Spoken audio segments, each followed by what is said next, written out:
And the planes travel by the Great Circle route. Well, I noticed that we were just slightly over Denver, Colorado, and we should have been in Canada. So I called the stewardess and I said, I think we're off course. She said, what? She got really scared. And I said, we should be somewhere over Canada, and we're not. We're over. She ran to the phone and called the captain. Maybe it was hijacked or something.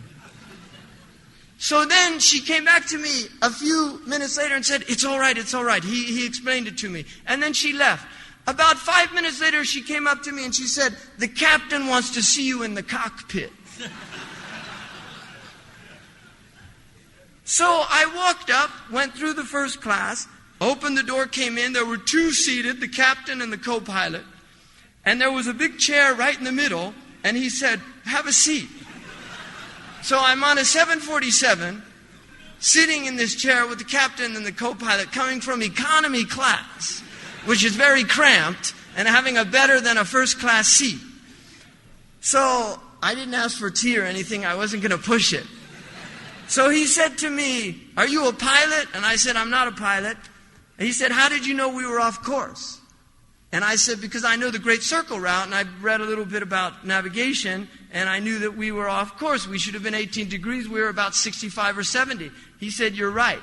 And I'll tell you a little secret. In the wintertime, we don't fly the Great Circle to England. We fly a loxodromic route.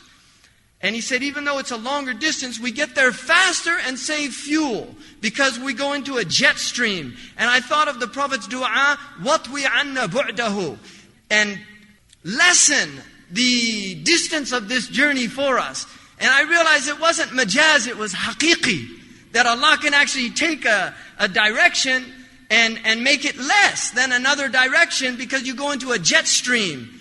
So then we began to talk, and he started pulling out all the maps and showing me how they did it and everything. And I was having a wonderful lesson in geography and navigation. And then I said to him, can I ask you something? What do you guys do if all the machines go down and you don't have any navigational tools? At that point, he did a wonderful thing, and I thank Allah for this blessing. He turned off all the lights in the cockpit. And suddenly, the glory of the heavens manifests right before our eyes. And he said, we always have the stars. That's what he said to me. We always have the stars. And he said, and most importantly, we always have the North Star, Al-Qutb, and the southern Qutb, Suhail, which is called Canopus, which many people don't know. But Ibn Abbas told us that the Kaaba is aligned to Canopus. The Kaaba is aligned to Canopus. The Kaaba is astronomically aligned to the winter and the sun, the summer, moon rise and moon set.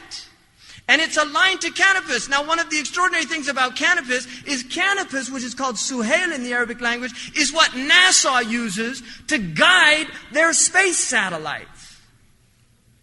It is the star used by NASA. And this is the point of all of this. 51 navigational stars in their book. Out of those 51, 43 still have their Arabic names in their textbooks. 43 are still called by their Arabic names because it is the Arab and the Muslims and the Persians who spent their nights looking at those glorious stars and writing their names down. And they came to the Europeans through Latin, and out of a respect for the Muslim scholarship, they didn't change their names. They didn't Latinize them. Just like Muslims now, in awe of the West, they get a new Western machine and they don't say hatif, they say telephone. Why do they say telephone? They have a perfectly good word in Arabic for telephone, hatif. In fact, Omar had a divine cell phone. Omar was in Medina. He didn't need AT&T. He said, Ya Sariyat al-Jabal.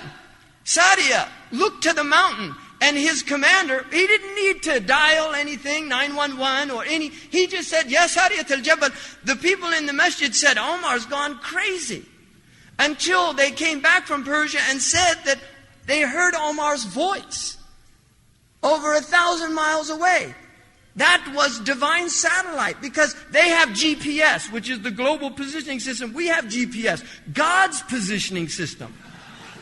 You see, really, we have a different understanding. In fact, the cell phone is not a sign that we have progressed, it's a sign we've regressed. Because the ancients didn't need telephones. They could send khawatir, and people would wake up. I just want to name a few of these. Al-Shanar, they call it Al-Shanar, Akhir al-Nahar. Al-Akrab, Al-Aqrab. Adara, Al-Adara. Al-Dabiran, Al-Dabaran. Al-Youth, Al-Yath. Al-Ka'id, Al-Qa'id. Al-Nilam, Al-Nidam. Al-Fard, Al-Fakka. Al-Faras, Al-Faras. Al-Tayr, Al-Tayr. Bait al-Juice. When I first saw that, I said, Bait al-Juice, what's that mean? Ibt al-Jawza. Denab, Dhenab. Denabola, Dhenab al-Asad. Difda, Dufda. Al-Net, Al-Nat. Al-Tanin, Al-Tanin. Fam al-Hot. I thought this a German named this. I looked up, it said Fam al-Hot. It sounded German to me. Excuse me, Dr. Omar. It sounded German to me, and then I looked it up in the dictionary. It was Fam al-Hut, the mouth of Pisces. This is what, and there are 43 of them. This is what they call them to this day. Do you think this is a coincidence? That the stars have names that the Muslims gave them? The heavens belong to the Muslims. The heavens belong to the Muslims. And I want to tell you something that I realized recently. If you want to know who's ruling the world, look who is most advanced in astronomy, because that is a clear indication of the rulers of the world. And you can see it with the Babylonians, with the Indians, with the Chinese, with the Greeks, with the Muslims, with the Europeans, and now with the Americans. Don't think that the billions of dollars they're spending in NASA, with the billions of dollars they're spending on Hubble telescopes, like Pharaoh, like the Pharaoh who wanted to see up in the heavens to see where this God was. What do you think they're looking for when they look up into the heavens? They're looking for material proof of what they fear. That this universe has a beginning, that it had a beginner, that it had a creator. This is what they're concerned about. And this is what they're finding out. Because every time they look in there, it just gets more and more vast. وَإِنُّهُ لَقَسْمٌ لَوْ تَعْلَمُونَ عَظِيمٌ. The places that we position the stars, now they know they're millions of light years away. They're millions of light years away. We see a constellation that looks like it's all in the same place. It's millions of light years away. This is what they're concerned about. Now, how does this translate to the earth? In the Oracle of Delphi, which was the Greek source of wisdom, there was written over that oracle, as above, so below. In other words, the order of the heaven must be brought down to earth. How is that done? If you look in the Quran, Allah subhanahu wa ta'ala says in Surah Ar-Rahman that He raised up the heavens. And then, وَضَعَ الْمِيزَانِ. He placed this balance. And then He placed the earth for all living creatures. So between the heavens and the earth is the mizan. What is the mizan other than justice? And where does justice emanate other than the marketplace? Because it is the marketplace that gave us justice. We live in a world immersed in usury, a world immersed in economic injustice, and everywhere you look and see economic suffering, the root cause is usury.